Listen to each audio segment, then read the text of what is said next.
We're making our Grandma Libby's brownie fudge pudding, which is basically all of the best parts of a brownie and brownie batter combined into one. Just like a brownie, it's got this crinkly, almost crisp top, and they're warm inside. And just like a brownie batter, it's gooey, it's chocolatey, and you'll want to eat it by the spoonful. It all starts by adding eggs and sugar into a bowl and whipping it up for about 5 minutes. You'll know it's done when you lift out the beaters and it forms a ribbon-like texture when it falls back on itself. Then you're going to add in the flour, cocoa powder, salt, and vanilla and whip it until it's combined. Don't do what we did here, else you'll get cocoa powder everywhere. Start it on low and then turn it up to high. Then you're going to add in melted butter before greasing an 8x8 pan and pouring in your brownie batter. Place that 8x8 pan into a larger 9x13 inch pan and filling it with warm water until it reaches about halfway up your brownie batter. Then bake it off and top it with ice cream. It's decadent, it's delicious, it's all the best parts of brownie and brownie batter combined into one insane dessert. You guys absolutely love the chocolate and tahini cookie recipe, and as you should, because I do too. But I got a lot of questions about whether or not maple syrup could be replaced by honey, and if the oat flour could be replaced by almond. So I ran back into the kitchen just to double check. I'm happy to say that they are definitely interchangeable. However, I did notice that the cookie with almond flour was a little bit less fudgy, so if you really want a brownie-like fudgy cookie, I would highly recommend using the oat flour. Alongside that, I've adjusted the recipe to turn it into a single serve cookie recipe. It's just perfect for one of those days when you're craving a cookie. Everything comes together super quickly. There's no need for a scale or a measuring cup. All you need is a tablespoon and a teaspoon to make this delicious, fudgy, brownie-like tahini chocolate cookie.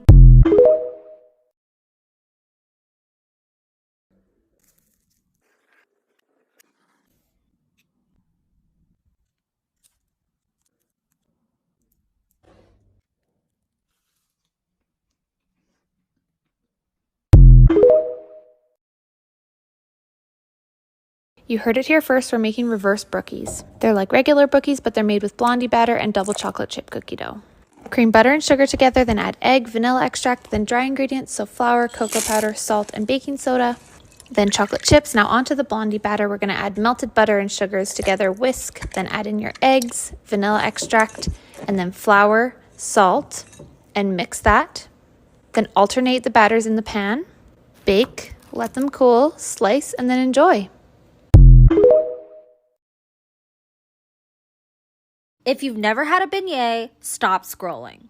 And if you have, I mean, come on, stop scrolling. You know these are good. It took a little trial and error, but I think I have the best beignet recipe for you guys. Let's start by combining those dry ingredients. A lot of the recipes I saw did not have spices, and so I decided to add my favorite two, cardamom and cinnamon. Set that aside, and now we're combining warm water, very important that it's warm, with a 1/4 cup of sugar and 1 packet of active dry yeast. And then we want to set that aside until it gets foamy. I'd say give it about 5 minutes. Once that's ready, I combined milk, vanilla extract, 1 egg, and then the rest of my sugar, which is another 1/4 cup. And now I'm adding in half of that dry mixture, giving it a little mix, and now I'm going to put this on my stand mixer. You can also use a hand mixer for this. With my dough hook, I'm now adding in the rest of my flour mixture, and then once it starts to come together, we're going to take 4 tablespoons of room temperature butter and slowly add it in. We basically want the dough to pull away from the sides. It will be a little bit sticky, but if it's still a little too sticky for you, just add about 1 tablespoon of flour at a time. Now I'm taking that very sticky dough and I'm putting it into an oiled bowl, and I'm going to let it rise for about 2 hours. Because of that butter, it does take a little longer to rise, but it's very much worth it. After 2 hours, I'm putting it onto a very well floured surface. Make sure you flour your rolling pin, and we're going to roll this out to about 1/2 inch of thickness. If you do it too thin, they're not going to puff up and be, nice and pretty. I covered those well and I let them rise for an additional 30 minutes, but you can also let them rise overnight in the fridge and they'll be perfect. And then the most important thing ever, use a thermometer when you fry. If you fry it at 350, they're going to be perfectly fluffy and like bready in the middle. You won't have those giant air pockets. And then this is optional, but I decided to use a piping bag and add some Nutella in the middle because why not? Nutella is pretty darn good. Traditionally though, you would just use powdered sugar, so feel free to skip this, but I'm telling you, you're gonna love it. While they're warm, plate those up, and now we're gonna add that classic powdered sugar. If you're not choking on the powdered sugar, you didn't add enough. So yeah.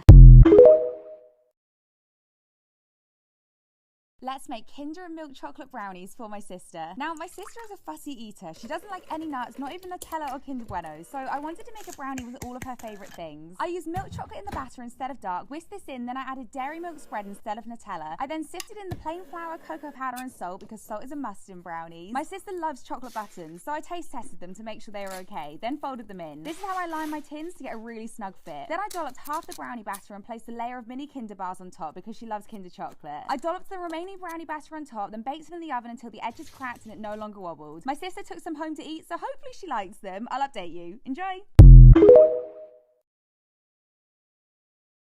Do gluten-free-ify a lot of my recipes, so we're gonna do this one today. Let's go. For the jam, you're gonna add blueberries and sugar to a saucepan, and then you also need the zest and juice of 1 lemon. I recently learned on TikTok to do it this way instead of this way, and it's brilliant.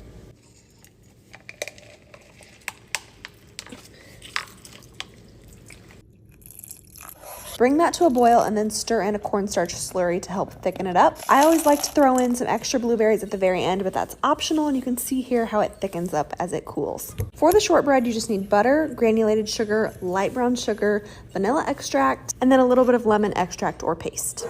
Okay, so to make a recipe that already exists gluten-free, the easiest way to do that is to sub the all-purpose flour with a 1-to-1 gluten-free flour replacement. My favorite is the Bob's Red Mill or the King Arthur Baking. Those two I have had the most luck with the recipe turning out pretty much exactly the same. You just want to make sure that it contains xanthan gum. Something about that makes the texture feel like it's not gluten-free. You feel? Add that gluten-free flour, a little bit of salt, and then mix until well combined. Then you're gonna grab your baking pan. I like to line mine with pre-cut parchment paper and use these little binder clips to hold it in place. And yes, I do leave those on while this bakes in the oven.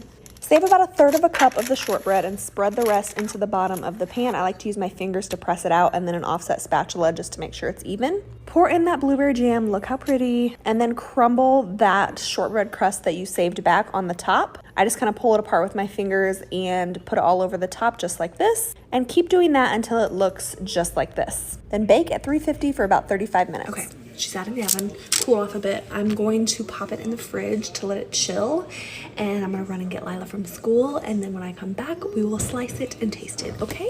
BRB.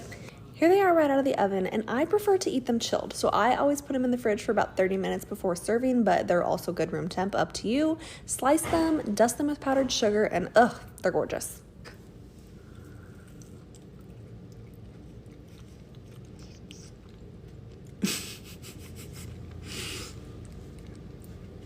It's stupid how good these are.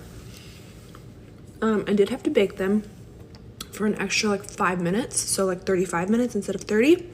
But dare I say I like this better than the original. The shortbread is like so tender.